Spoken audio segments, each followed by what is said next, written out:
Ever taken a late-night road trip? You might think twice after this. Welcome to Verified Fears, where every horror story is real, backed by police reports and first-hand accounts. Tonight, we ride with America's truckers down the darkest highways and into 6 true nightmares. Hit subscribe, because on this road, there's no turning back. Let me tell you something that'll make you think twice about every late-night road trip you've ever taken.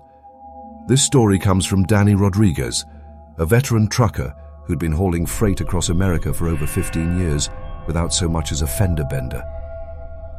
Danny wasn't the type to get spooked easily. He was the guy other drivers called when they needed advice, the one who'd seen everything the road could throw at him and handled it all with the kind of calm professionalism that comes from years behind the wheel.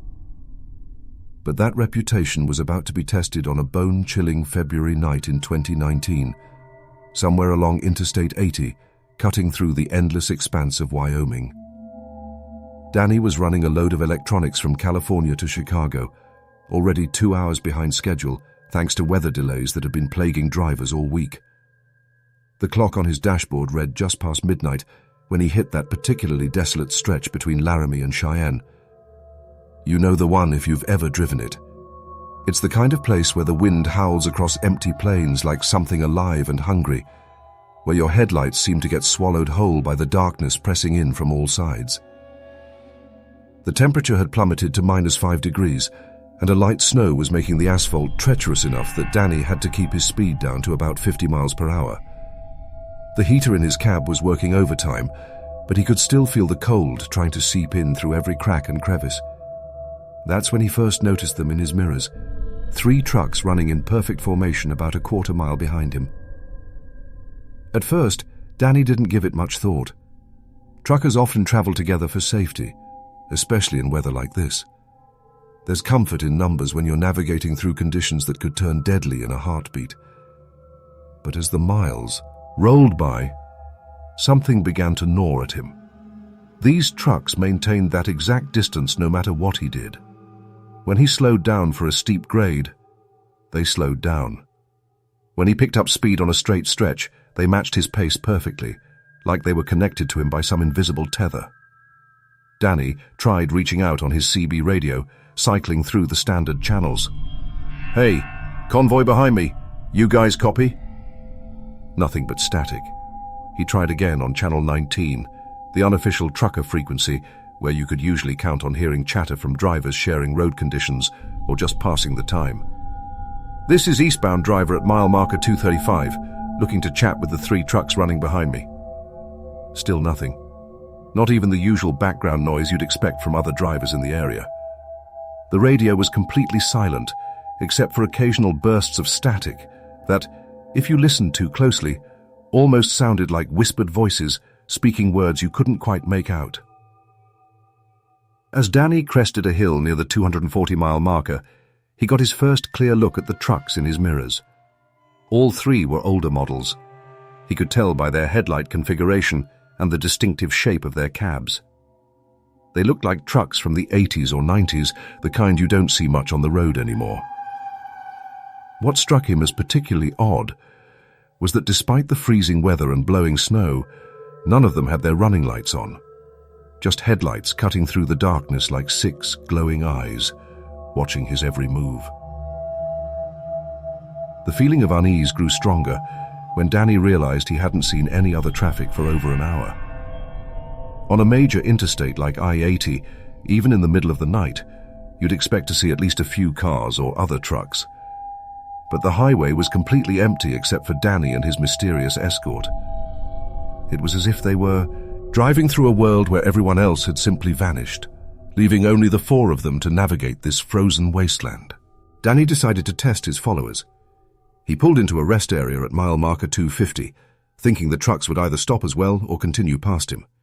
Instead, they slowed down and parked in a perfect line at the far end of the rest area, engines running, headlights still blazing. Danny could see the silhouettes of drivers in each cab, but they weren't moving. They were just sitting there, watching him. The rest area itself felt wrong in ways that Danny couldn't quite articulate, Despite being a major stop on a heavily traveled interstate, it was completely deserted. The parking lot lights were working, but they cast strange shadows that seemed to move and shift even when there was nothing there to cause them. The building that housed the restrooms and vending machines was dark, and when Danny approached it, he found a handwritten sign taped to the door that simply read, "Closed until further notice," in shaky handwriting that looked like it had been written by someone with trembling hands. Danny decided he didn't want to find out what his followers wanted. He climbed back into his cab and pulled out of the rest area, glancing in his mirrors as he merged back onto the highway. The 3 trucks followed immediately, falling back into their perfect formation, exactly a quarter mile behind him. This continued for another 50 miles, through small towns that should have shown signs of life, but appeared completely abandoned. Streetlights illuminated empty intersections, and the few buildings he could see looked like they'd been deserted for years. It was around 3 in the morning when things took a turn that still gives Danny nightmares to this day. He was approaching a long uphill grade when his engine started sputtering. The temperature gauge began climbing toward the red zone, and he could smell the acrid scent of burning coolant. Any trucker will tell you that lowering your engine in the middle of nowhere in sub-zero weather isn't just an inconvenience. It can be a death sentence. Danny managed to coax his truck to the top of the grade before it died completely, rolling to a stop on the shoulder with his hazard lights flashing like a distress beacon in the darkness. The 3 trucks that had been following him didn't stop. They didn't even slow down. They passed him at regular highway speed, and as each one went by, Danny got his first clear look at the drivers. What he saw defied all explanation. Each cab appeared to be empty. No driver visible behind the wheel, no movement inside. The trucks were driving themselves, or being driven by something Danny couldn't see. As the 3rd truck passed, Danny noticed something that made his blood run cold. Painted on the back of the trailer in faded letters was a company name he recognized: Westbound Freight Company. Danny knew that name because he'd read about it in trucking magazines. Westbound Freight had been a small trucking company that operated out of Wyoming in the 1980s. The company had shut down after 3 of their drivers disappeared during a blizzard in 1987. Their trucks found abandoned on Interstate 80, with no trace of what had happened to the men. Danny sat in his dead truck, watching the taillights of the 3 westbound freight trucks disappear into the darkness ahead. The temperature inside his cab was already dropping, and he knew he had maybe an hour before hypothermia became a real concern. He tried his cell phone, but there was no signal. He tried his CB radio again, and this time he heard something that made his skin crawl. Faintly, through the static, he could hear voices having a conversation. 3 men discussing the weather, road conditions, and their delivery schedule. The conversation sounded normal, even mundane, except for one terrifying detail. The voices were talking about road conditions and truck stops that had changed decades ago. They mentioned a truck stop in Cheyenne that had been demolished in the early 2000s, as if it was still open. They discussed avoiding a construction zone that Danny knew had been completed 15 years earlier. Then one of the voices said something that made Danny's heart stop. "We've got a driver broken down at mile marker 285. Should we go back and help him?" Another voice responded, "Nah, let him freeze. We've got a schedule to keep." The third voice laughed, a sound like wind howling through a graveyard, and said, "He'll be joining us soon enough anyway." Danny realized with growing horror that they were talking about him. Somehow these phantom drivers knew exactly where he was and what his situation was.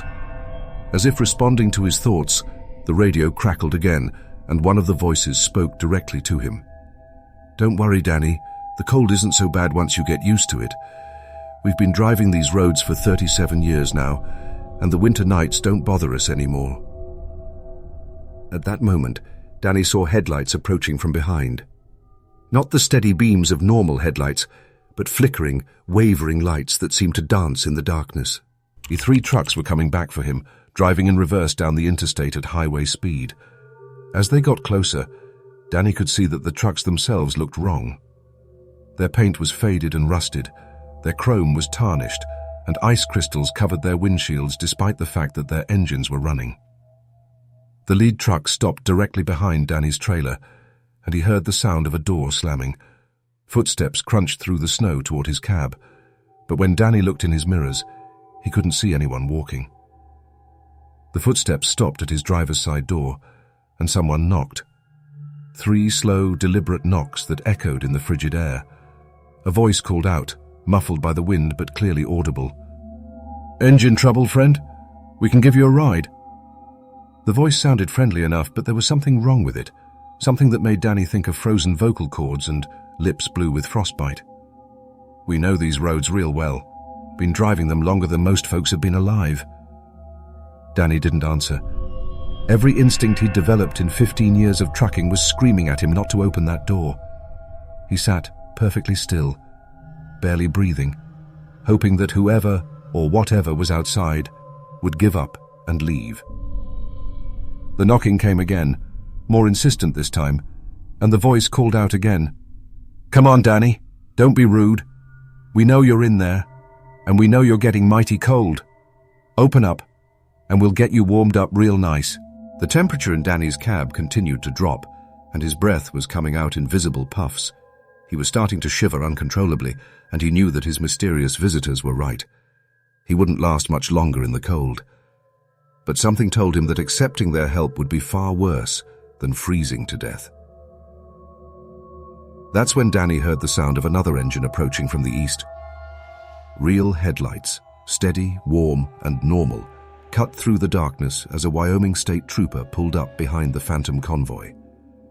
Danny watched in his mirrors as the patrol car's emergency lights began flashing, illuminating the 3 trucks that had been following him.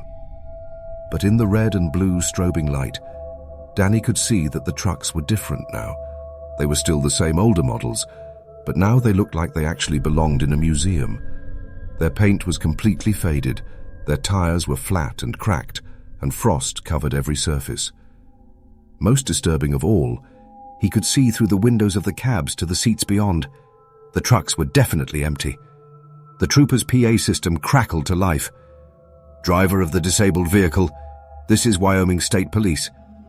Are you all right in there?" Danny had never been so happy to hear another human voice in his life. He grabbed his CB radio and responded, "I'm okay, officer. Engine overheated, but there are 3 trucks here that—" Danny looked in his mirrors again, but the trucks were gone, vanished completely, as if they had never been there.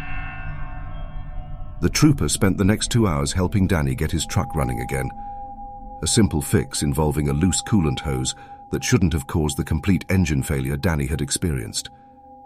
As they worked, Danny told the officer about the 3 trucks that had been following him. The trooper listened without commenting until Danny finished his story. Then the officer said something that still haunts Danny to this day. "You're not the first driver to report seeing westbound freight trucks on this stretch of highway. We get maybe 3 or 4 reports a year, always during winter storms, always involving drivers who break down around mile marker 285. The strange thing is, we investigated the original disappearance of those westbound drivers back in '87. Found their trucks right here in this exact spot, with the engines running and the heaters on full blast. But the cabs were frozen solid inside, like they'd been sitting empty in the cold for days."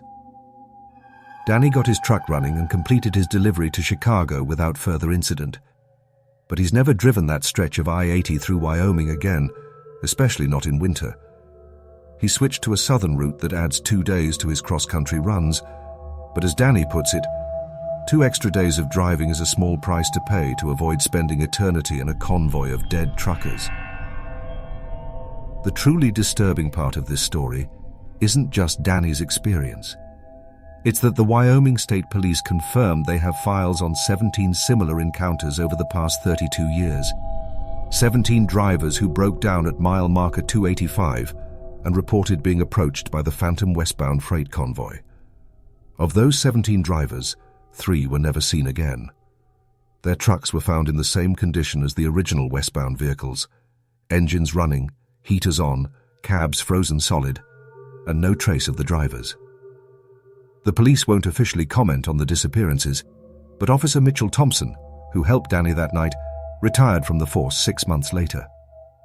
In his retirement interview with the local newspaper, he said something that adds a final chill to this account. Some roads hold on to their ghosts, and some ghosts aren't content to just haunt the... You're still trying to complete their routes, and they're always looking for drivers to join their convoy. Our second story proves that sometimes the most terrifying encounters begin with the smallest mistakes. This account comes from Lisa Patterson, a long-haul trucker who had been driving for 8 years and prided herself on knowing every major road across the country like the back of her hand. Lisa was the kind of driver who could navigate from Seattle to Miami without ever looking at a GPS, relying instead on her encyclopedic knowledge of interstates, truck stops, and shortcuts that most drivers never discovered. It was a humid August night in 2021 when Lisa was hauling furniture from North Carolina to Texas, taking her usual route along Interstate 40. She was running ahead of schedule and feeling good about making an early delivery when she hit unexpected construction near the Tennessee-Arkansas border. The highway was completely shut down due to an overturned chemical truck, and the detour signs directed traffic onto a series of back roads that would eventually connect to Highway 67 South. Lisa had driven this detour once before, maybe 2 years earlier, so she wasn't particularly concerned. The route added about 40 miles to her trip, but it would get her around the construction and back on track. What she didn't realize was that road construction and rural development had changed the area significantly since her last visit. New roads had been built, old ones had been abandoned, and the detour signs she was following were actually leftovers from a previous construction project that should have been removed months earlier. By the time Lisa realized she was lost, she had been driving on increasingly narrow country roads for over an hour.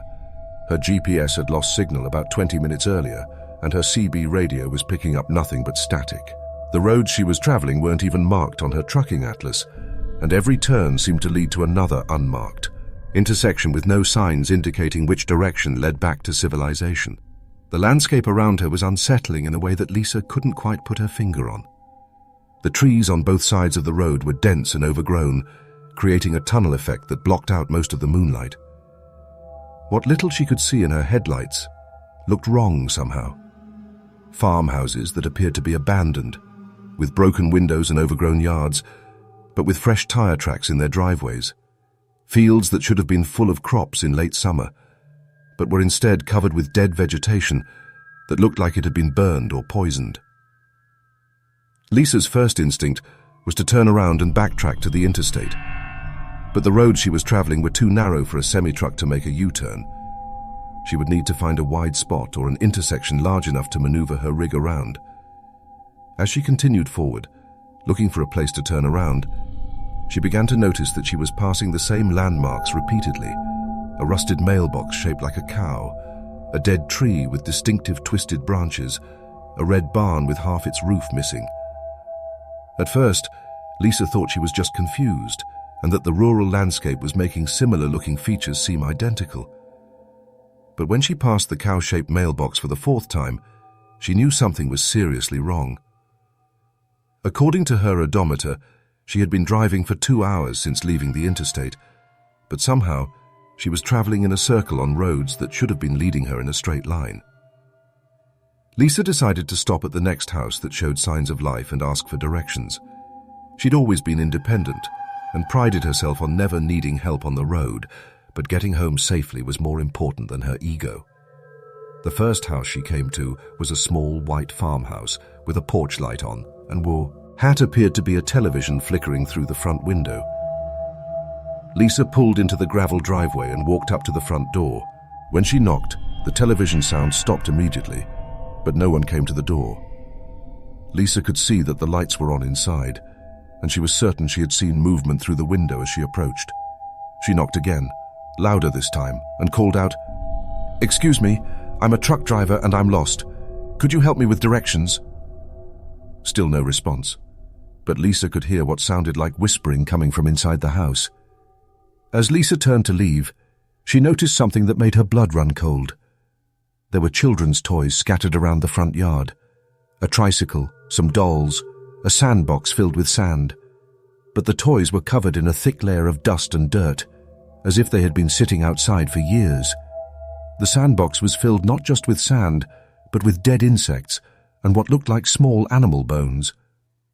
Lisa hurried back to her truck and continued down the road, but every house she passed showed the same pattern. Lights on, signs of recent activity, but no one would answer the door when she knocked.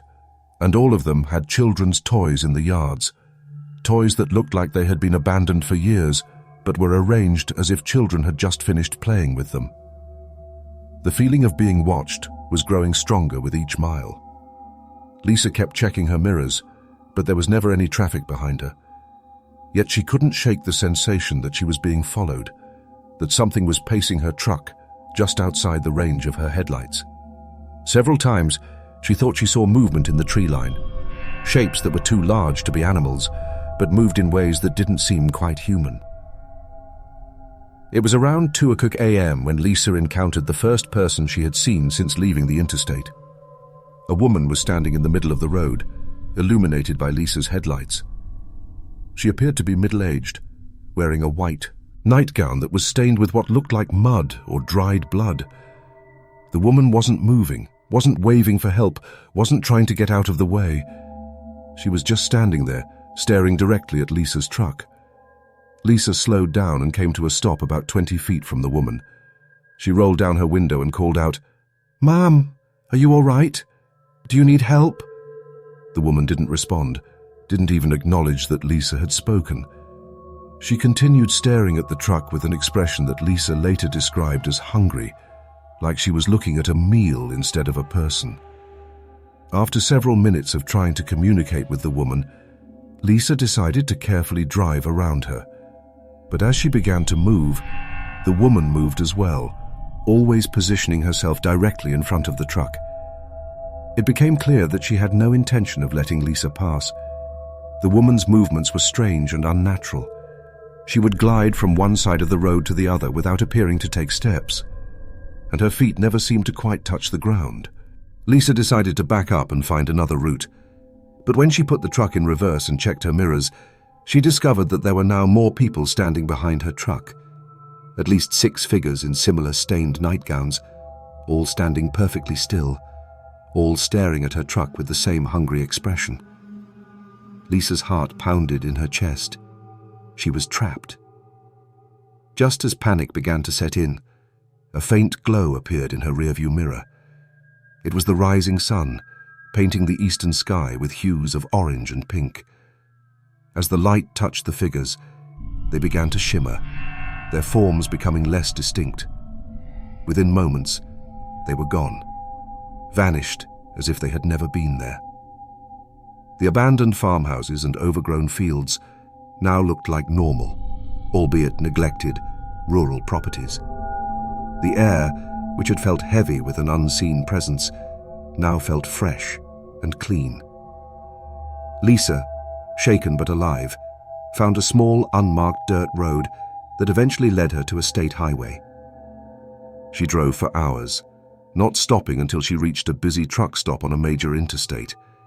She never told anyone about what happened that night, not even her closest friends, but she never took another detour, no matter how much time it saved. And to this day, she avoids driving on unfamiliar country roads, especially at night. She knows that some places are best left undisturbed, and some mistakes can lead you to a darkness you might never escape. This next story comes from Mark Jensen, a seasoned trucker with over a decade on the road, known for his calm demeanor and unwavering belief in logic over superstition. Mark had seen his share of strange things, but he always had a rational explanation. That is, until a particular night in October 2020, on a lonely stretch of Highway 93 in Nevada. Mark was on a long haul from Los Angeles to Salt Lake City, pushing through the night to make good time. The desert highway was a ribbon of black asphalt, under a sky so vast and clear you could almost touch the stars. It was just past 1 a.m. when he spotted a figure by the side of the road, illuminated by his powerful headlights. A young woman, dressed in a light jacket despite the desert chill, with a small backpack at her feet. She was holding up a sign that simply read, "Anywhere." Mark usually didn't pick up hitchhikers. It was against company policy, and frankly, too risky. But something about her seemed different. She looked desperate, not dangerous. He slowed down, pulled over, and opened the passenger door. She quickly climbed in, her eyes wide and a little fearful. "Thanks, mister," she said, her voice barely a whisper. "I thought I was going to freeze out here." Mark offered her a bottle of water and a granola bar. "Where are you headed?" he asked, even though her sign said anywhere. She hesitated. "Just away from here, as far as you can take me." He nodded, understanding. People often found themselves in tough spots in the middle of nowhere. "All right, I'm going to Salt Lake City. That work for you?" She nodded, a small, grateful smile touching her lips. "Perfect." They drove in silence for a while, the hum of the engine and the occasional static from the CB radio filling the void. Mark noticed she kept glancing in the rearview mirror, her eyes darting nervously. "Everything all right?" he asked. She fleens. "Ched. Yeah, I think someone was following me, back there." Mark checked his mirrors. Nothing but the endless highway stretching behind them. "Didn't see anyone," he said, trying to reassure her. "Probably just your imagination. This road can play tricks on you at night." She didn't look convinced. "No, I saw them. A dark car, no lights. It was there for miles." He shrugged it off, attributing it to her being scared and alone. They continued driving, and after a while she seemed to relax, even dozing off for a bit.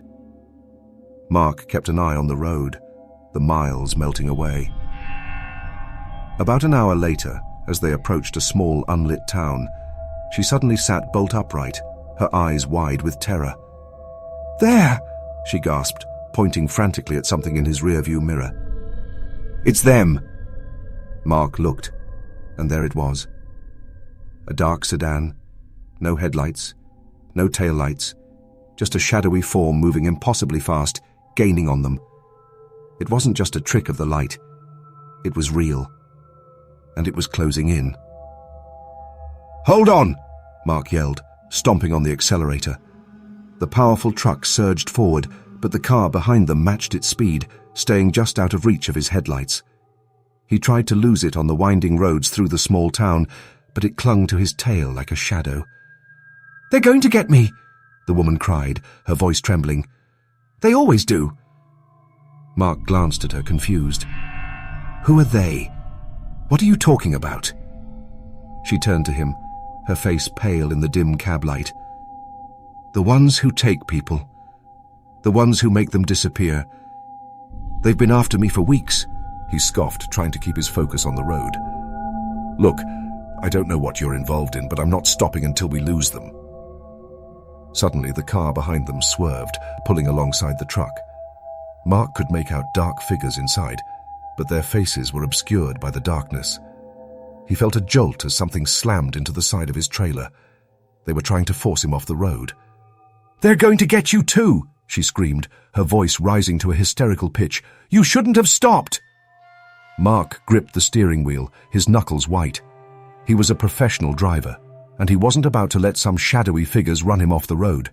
He swerved, trying to shake them, but they were relentless. Then, the woman did something that made his blood run cold. She unbuckled her seatbelt, opened the passenger door, and before Mark could react, she jumped out of the moving truck. "No!" he shouted, slamming on the brakes. The truck skidded, tires squealing, but by the time he brought it to a stop, she was gone. The dark car was gone too. The road was empty, silent once more. Mark sat there, heart pounding, staring at the empty road. Had he imagined it? Had she been a hallucination brought on by fatigue? He checked the passenger seat. Her backpack was still there. He picked it up, his hands shaking. It was surprisingly light. He unzipped it, and inside, he found only a single, yellowed newspaper clipping. He unfolded it, his eyes scanning the faded print. The headline read, "Local woman disappears after hitchhiking on Highway 93. The article was dated 5 years ago, and the picture accompanying the article was unmistakably the woman who had just jumped out of his truck. Mark never picked up another hitchhiker. He finished his delivery, but the image of the woman's terrified face and the chilling newspaper clipping haunted him. He later learned that stretch of Highway 93 was notorious for disappearances, and that many truckers had reported seeing a ghostly hitchhiker, always a young woman, always holding a sign that read, "Anywhere." Some say she's still out there, forever trying to escape the dark car that relentlessly pursues her, forever warning unsuspecting drivers of the danger that lurks on that lonely highway. This next chilling account comes from Sarah Miller, a relatively new trucker, only 2 years into her career, but already known for her meticulous planning and cautious approach to the road. Sarah was the kind of driver who double-checked her routes, avoided sketchy areas, and always made sure she had a safe, well-lit truck stop planned for her overnight rests. She believed in minimizing risks, a philosophy that served her well until a night in September 2022 at a truck stop in rural Oklahoma. Sarah was on a cross-country run, hauling a refrigerated load from Florida to Colorado. She was tired but satisfied, having made good time and anticipating a full night's rest. She pulled into a large, seemingly reputable truck stop just off I-40, one she hadn't used before, but that had good reviews online. The lot was fairly full, a comforting sign, and she found a spot near the back, away from the main building, but still under the glow of a few overhead lights. After parking, she did her usual routine, checked her tires, secured her load, and then headed inside for a quick dinner and a shower. The truck stop diner was bustling, and the showers were clean. Everything seemed perfectly normal, even mundane. She felt safe, secure in the familiar rhythm of a trucker's life. Around 11 o'clock p.m., she was back in her cab, ready to settle in for the night. She pulled out her book, adjusted her bunk, and was just about to drift off when she heard it. A faint, rhythmic tapping on her trailer. Tap, tap, tap. Tap, tap, tap. Sarah frowned. It was too regular to be the wind, and too soft to be someone trying to get her attention. She sat up, listening intently. The tapping continued, steady and persistent, coming from the very back of her trailer. Her first thought was that something was wrong with her refrigeration unit, maybe a loose panel. She grabbed her flashlight, pulled on her boots, and cautiously stepped out of the cab. The night air was cool, and the truck stop, though still populated, felt eerily quiet. The tapping continued, guiding her to the rear of her rig. As she got closer, the sound seemed to emanate from inside the trailer. Her heart began to pound. She knew her load was secure, and there was no way anyone could have gotten inside. Yet the tapping was undeniable, a chilling rhythm against the metal. She reached the back doors of her trailer, her hand hovering over the latch. The tapping stopped. Sarah held her breath, listening. Silence. She waited for a full minute, flashlight beam sweeping across the cold metal. Nothing. She told herself it must have been her imagination, or perhaps a loose piece of equipment that had finally settled. Just as she was about to turn back, she heard it again, this time from the front of her truck. Tap, tap, tap. Tap, tap, tap. It was closer, much closer. It sounded like it was coming from the hood, right near her engine. Sarah froze. This wasn't a mechanical issue. This was something else. She slowly, carefully, made her way back to the front of her truck, her flashlight beam trembling slightly. The tapping continued, a mocking rhythm, as if whatever was making the sound knew exactly where she was and was playing a game with her. As she reached the front bumper, the tapping stopped once more. She shone her light over the grille, the headlights, the windshield. Nothing. No footprints in the dust. No sign of anything amiss. The truck was exactly as she had left it. Then, a new sound. A faint, almost imperceptible scratching coming from inside her cab. Sarah's blood ran cold. She had locked the doors. She was certain of it. She fumbled for her keys, her hands shaking so badly she almost dropped them. She unlocked the driver's side door, flung it open, and shone her flashlight inside. The cab was empty. Her book lay open on the bunk, exactly where she'd left it. Her jacket was draped over the seat. Everything was in its place. But the scratching continued, a soft, insistent sound coming from the small, enclosed space of her sleeping bunk. With a surge of adrenaline, Sarah pulled back the curtain separating the cab from the bunk. Her flashlight beam fell upon the back wall of the sleeper, and what she saw made her scream. Scratched into the dusty interior wall of her truck, as if by a fingernail, were 3 words. "Let me in." The words were fresh, the dust still disturbed around them. Sarah stumbled backward, scrambling out of the truck. She didn't care about her load, her schedule, or her reputation. She just needed to get away. She jumped back into the driver's seat, slammed the door shut, and locked it. Her hands fumbled with the ignition, starting the engine with a roar that echoed through the quiet truck stop. She didn't look back. She didn't even put the truck in gear. She just sat there, engine idling, staring wide-eyed at the words scratched into her wall. She stayed awake the rest of the night, clutching her flashlight, jumping at every shadow, every creak of the truck.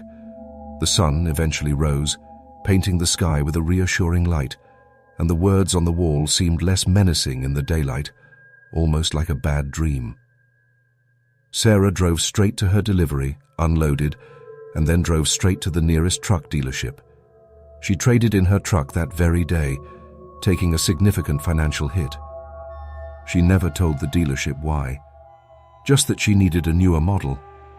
She also changed her routes, avoiding that particular truck stop in Oklahoma entirely. To this day, Sarah doesn't know what was tapping on her trailer, or how those words appeared inside her locked cab. She tries to rationalize it, to tell herself it was just fatigue or a prank or some strange anomaly. But deep down, she knows. She knows there are things out there on the road, things that don't want to be seen, things that just want to get inside. And sometimes they succeed. Our next tale comes from a seasoned logger named Ben Carter, a man who spent more time in the deep woods of the Pacific Northwest than he did in civilization.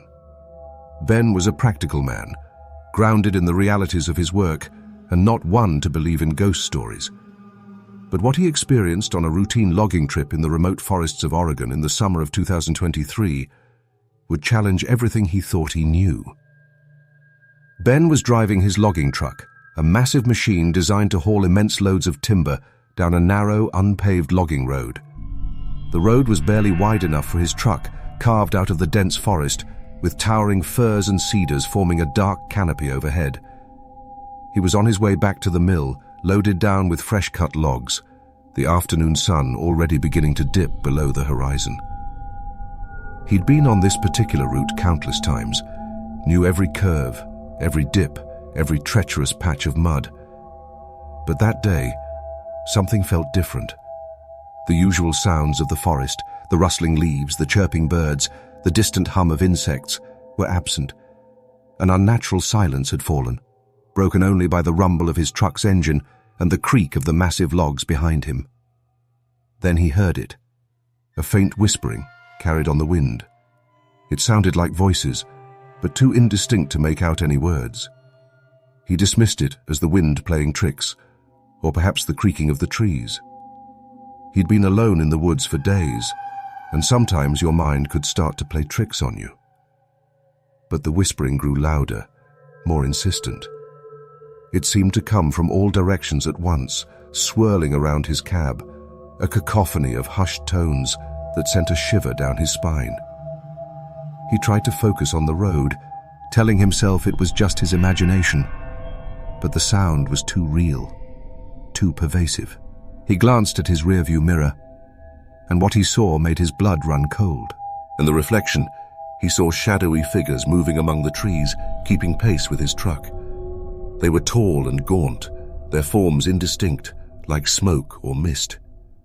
They seemed to glide through the dense undergrowth, their movements silent and fluid.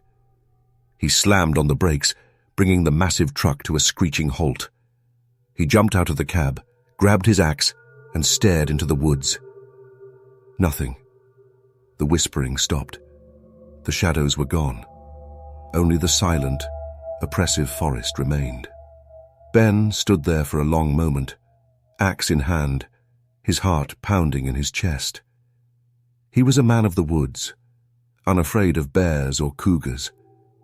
But this was something else entirely. He slowly climbed back into his cab, his eyes scanning the tree line. He started the engine, and as he pulled away, the whispering began again, fainter this time, as if receding into the depths of the forest. He drove faster, desperate to get out of the woods before nightfall. The whispering continued, sometimes fading, sometimes growing louder, always just at the edge of his hearing. He kept checking his mirrors, but he never saw the shadowy figures again. He told himself it was just fatigue or the isolation getting to him. He was a rational man, and there had to be a rational explanation. He finally reached the mill just as the last rays of sunlight faded from the sky. He unloaded his logs, his hands still trembling slightly. He didn't tell anyone what he had experienced. He knew they wouldn't believe him. He barely believed it himself. The next morning, he was back on the road, heading back into the woods for another load. He told himself it would be different this time, but as he drove down the same logging road, he noticed something he hadn't seen before. Carved into the bark of a massive fir tree, right at the spot where he had stopped the previous day, was a symbol. It was a strange, intricate design, unlike anything he had ever seen. It looked ancient, almost tribal. He got out of his truck and approached the tree, his hand tracing the lines of the carving. As his fingers touched the bark, he heard it again, clear as day, a single word whispered directly into his ear. "Welcome." Ben jumped back, his heart leaping into his throat. He scrambled back into his truck, started the engine, and drove away as fast as the massive machine would allow. He never went back to that particular logging road. He requested a different route, even if it meant longer drives and less pay. He still works as a logger, still spends his days in the deep woods, but he's no longer the same man. He's seen things, heard things, and he knows now that some parts of the forest hold secrets that are best left undisturbed. And sometimes, those secrets whisper your name. Our final story for tonight comes from a young, ambitious trucker named Chloe Davis. Chloe was fresh out of trucking school, eager to prove herself on the open road. She was meticulous about her schedule, always on time, and prided herself on her professionalism. Her first few months were uneventful, a blur of highways and truck stops, until a late night in July 2023, on a desolate stretch of Highway 50 in Nevada, often called the loneliest road in America. Chloe was hauling a load of fresh produce from California to Denver, a tight schedule that meant driving through the night. She was making good time, the vast, empty desert stretching out on either side of her rig. Around 2:00 a.m., she started feeling the familiar pangs of hunger. She knew there wasn't much out here, but she remembered seeing a small, old-fashioned diner on her map, just a few miles ahead. It was called the Oasis, and it promised home-cooked meals and a welcome respite from the endless road. She pulled into the diner's gravel parking lot, the only vehicle there. The neon sign, half flickering, cast a sickly green glow over the dusty asphalt. The building itself looked like it had seen better decades, its paint peeling, its windows dark. A single weak light illuminated the open sign in the window. Despite the slightly unsettling appearance, Chloe was too hungry to care. She just wanted a hot meal. She pushed open the heavy wooden door, and a small bell jingled overhead. The air inside was thick with the smell of stale grease and something else, something vaguely metallic and sweet. The diner was empty, save for a lone figure behind the counter, a woman with tired eyes and a forced smile, wiping down the already spotless countertop. "Welcome to the Oasis, hun," the woman said, her voice raspy. "Take any seat you like." Chloe chose a booth by the window, hoping to catch a glimpse of the sunrise later. The menu was simple: burgers, fries, coffee, and a few daily specials scrawled on a whiteboard. She ordered a cheeseburger and coffee, grateful for the warmth of the mug in her hands. As she waited for her food, she noticed the silence. There was no music, no chatter, just the low hum of the refrigerator and the occasional clinking of dishes from the kitchen. It was unnerving. She tried to make small talk with the waitress, asking about the area, but the woman gave short, evasive answers, her eyes constantly darting towards the kitchen door. Then she heard it. A faint scratching sound coming from behind the kitchen door. It sounded like something was trying to get out. Chloe tried to ignore it, telling herself it was just a mouse or maybe a stray cat. But the scratching grew louder, more insistent, accompanied by a low, guttural growl. The waitress seemed to ignore it, her smile fixed, her eyes still darting nervously. Chloe felt a knot of unease tighten in her stomach. She glanced at her coffee, suddenly losing her appetite. "Is everything all right back there?" Chloe asked, trying to keep her voice steady. The waitress flinched, her forced smile faltering for a moment. "Just the old pipes," she mumbled, quickly resuming her wiping. "They make all sorts of noises." But the scratching intensified, now accompanied by a distinct thudding, as if something heavy was repeatedly hitting the door. The growling turned into a low moan, a sound that was undeniably human, yet filled with an animalistic despair. Chloe pushed her plate away. "I think I'll just take the coffee to go," she said, standing up. The waitress's eyes widened, and her forced smile vanished completely. "Oh, but you haven't had your meal yet, hun. It's almost ready, and it's on the house for a weary traveler like yourself." There was something in her voice, a desperate urgency, that made Chloe's skin crawl. She backed away from the counter, her hand reaching for the door. "No, really, I'm fine. Just the coffee." As she reached the door, the kitchen door burst open with a splintering crash. A figure stumbled out, a man, or what was left of one. His clothes were torn and bloodied, his skin pale and clammy, and his eyes were wide with a vacant, terrifying hunger. He lunged towards Chloe, a guttural roar escaping his lips. Chloe didn't hesitate.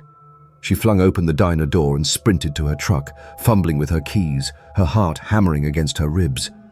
She heard the waitress scream, a high-pitched, terrified sound, followed by a sickening thud. She didn't look back. She jumped into her cab, started the engine, and peeled out of the parking lot, leaving a cloud of dust and gravel in her wake.